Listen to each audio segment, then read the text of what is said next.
ଆସ ପିଲାମାନେ ଆଜି ପଢ଼ିବା ପ୍ରଥମ ଶ୍ରେଣୀର ପ୍ରଥମ ବିଷୟ ପାଠ 1। ଆସ ଚିତ୍ର ଦେଖି କଥା ହେବା।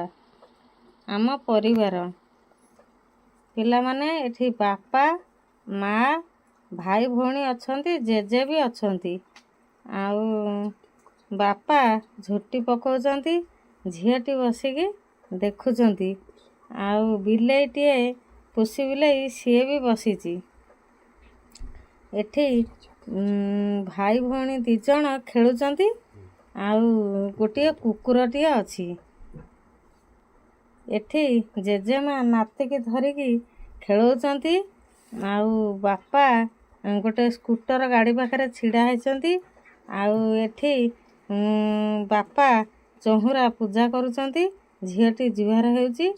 ଆଉ ଗୋଟିଏ ପିଲାଟିଏ ସେ ବାଟି ଖେଳୁଛି। ଆଉ କୁକୁଡ଼ା ତାର ଛୁଆମାନଙ୍କୁ ଧରିକି ସିଏ ବି ଏଠି ଚରୁଛି।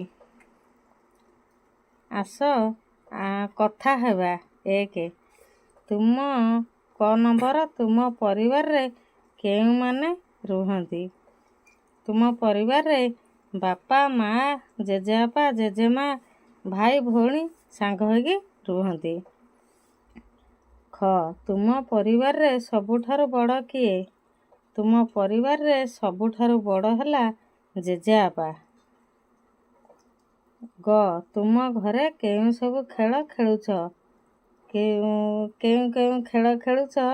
ଲୁଚକାଳି ଖେଳ, ଆଉ ପୁଚି ଖେଳ, ଆଉ ଏମିତି ଯେଉଁ ଖେଳ ଛୋଟ ଛୋଟ ଛୁଆମାନେ ଖେଳିପାରୁଛ ଖେଳିବ।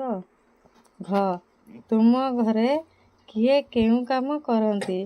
ମା ରୋଷେଇ କରନ୍ତି, ବାପା ଯେକୌଣସି ବିଜନେସ୍ କାମ କି ଯେକୌଣସି କାମ କରନ୍ତି। ଜେଜେବାପା ଜେଜେମା ଗପ କି ଗୋଟେ ମଜା କଥା କହିକି ନାତି ନାତୁଣୀକି ଖେଳୁଛନ୍ତି।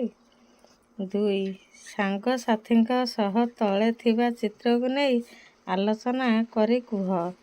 ଏଠି ଗଞ୍ଜା କୁକୁଡ଼ା ଅଛନ୍ତି, ଛୁଆମାନେ ବି ଅଛନ୍ତି। ଆଉ ଏଠି ମା ହାତୀ ବାପା ହାତୀ ଛୁଆଟିଏ ବି ଅଛି। ଆସ ବିନ୍ଦୁ ଯୋଡ଼ିବା। 3 ନମ୍ବର ଆସ ବିନ୍ଦୁ ଯୋଡ଼ିବା। ବିନ୍ଦୁ ଯେମିତି ଗାର ଦିଆହେଇଛି ସେମିତି ଯୋଡ଼ିବା। ଗାର ଟାଣିକି ଯୋଡ଼ିବା। 4 ନମ୍ବର ଚିତ୍ରରେ ରଙ୍ଗ ଦେବା। ଚିତ୍ର ଗୁଡ଼ି ଚିତ୍ର ଅଛି, ରଙ୍ଗ ଦେବା। 5 ନମ୍ବର ଚିତ୍ରଗୁଡ଼ିକର ନାମ କହିବା। ଚପଲ ଏଠି ଚପଲ ଚିତ୍ର ଅଛି, ଚପଲ କହିବା। ଏଠି ଚକ ଚିତ୍ର ଅଛି, ଚକ। ଖଟ ଚିତ୍ର ଅଛି, ଖଟ। ଟଗର ଚିତ୍ର ଅଛି, ଟଗର। ଆସ ବିନ୍ଦୁ ଯୋଡ଼ିବା। ଏଠି ଯେମିତି ଗାର ଦିଆହେଇଛି ସେମିତି ବିନ୍ଦୁକୁ ଯୋଡ଼ିବା। 7 ବିନ୍ଦୁ ଯୋଡ଼ିବା ଓ ଚିତ୍ରରେ ରଙ୍ଗ ଦେବା। ଗୋଟିଏ ଫୁଲ ଅଛି, ବିନ୍ଦୁରେ ଯେମିତି ଅଛି ସେମିତି ଯୋଡ଼ିକି କରିଲେ ଗୋଟିଏ ଫୁଲର ଚିତ୍ର ବାହାରିବ। ରଙ୍ଗ ଦେବା। 8 ଆସ ବିନ୍ଦୁ ଯୋଡ଼ିବା। ଯେମିତି ଦେଇଛି ସେମିତି ଦେଖିକି ବିନ୍ଦୁକୁ ଯୋଡ଼ିବ। ଶବ୍ଦ ଖେଳ ତଳେ ଲେଖାଯାଇଥିବା ଶବ୍ଦରେ ପେନସିଲ ମଡ଼ାଇ ଶବ୍ଦଗୁଡ଼ିକ ଲେଖିବା। ଏଠି ବାପା ଲେଖା ହେଇଛି ସେମିତି ଦେଖିକି ଲେଖିବା। ମା ଲେଖା ହେଇଛି ଦେଖିକି ଲେଖିବା। 10 କୁକୁଡ଼ା ଛୁଆ ମା ପାଖକୁ କିପରି ଯିବ ତାକୁ ରାସ୍ତା ଦେଖାଇବା। ଏଇଠି ରାସ୍ତା ଅଛି, ଏଇପଟ ଦେଇକି ଯିବ, ଯେମିତି ଦିଆହେଇଛି ସେମିତି ଦେଖିବ। ପରବର୍ତ୍ତୀ ଭିଡ଼ିଓରେ ଆମେ ପଢ଼ିବା ଚକୁଳି କଲା ଚା। ଧନ୍ୟବାଦ।